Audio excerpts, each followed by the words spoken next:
পাবদা মাছ আধা কেজি, আদা রসুন বাটা 2 টেবিল চামচ, পেঁয়াজ কুচি হাফ কাপ, তেজপাতা 2-3 টুকরা, কাঁচামরিচ, সরিষার তেল, লবণ, রাঁধুনি মাছের মশলা। 3 টেবিল চামচ সরিষার তেল দিয়ে দেব, তেজপাতা। এবার দেব পেঁয়াজ কুচি, কাঁচামরিচ। এবার নেড়ে চেড়ে হালকা বাদামি করে ভেজে নেব।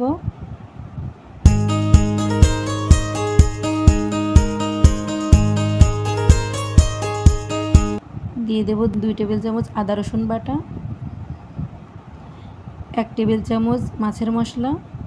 একটু পানি দিয়ে কষিয়ে নেব।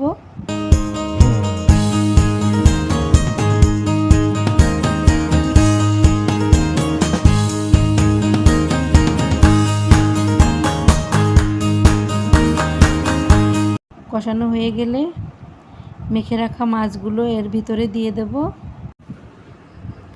এবার হালকা হাতে একটু কষিয়ে নেব।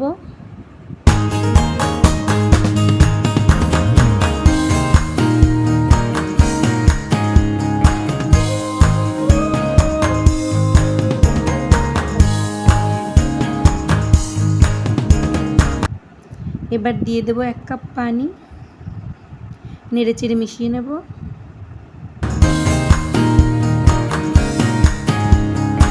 এবার ঢাকনা দিয়ে ঢেকে দেব।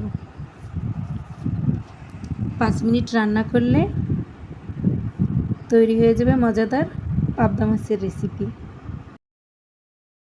আলহামদুলিল্লাহ, আমার রান্না হয়ে গেছে। আমার ভিডিওটি যদি ভালো লেগে থাকে তাহলে আমার চ্যানেলটিকে সাবস্ক্রাইব করে দেবেন। আল্লাহ হাফেজ।